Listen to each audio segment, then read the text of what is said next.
Ang Easter Sunday o Linggo ng Pagkabuhay ang itinuturing na pinakamahalagang araw sa buong Kristyanismo dahil ito ang muling pagkabuhay ni Hesukristo.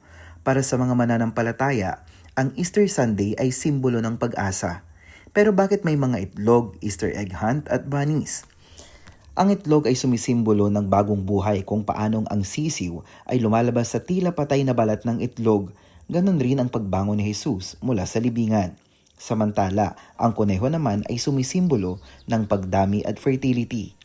Alam mo bang noong unang panahon, bawal kumain ng itlog sa loob ng 40 araw ng Lent o Kwaresma?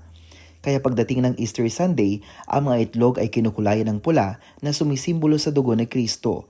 Ibinibigay ito bilang regalo at minsan itinatago para hanapin ng mga bata bilang bahagi ng engranding selebrasyon sa pagtatapos ng sakripisyo.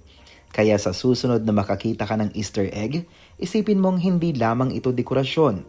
Ito ay paalala na laging may pag-asa at bagong simula na naghihintay sa atin.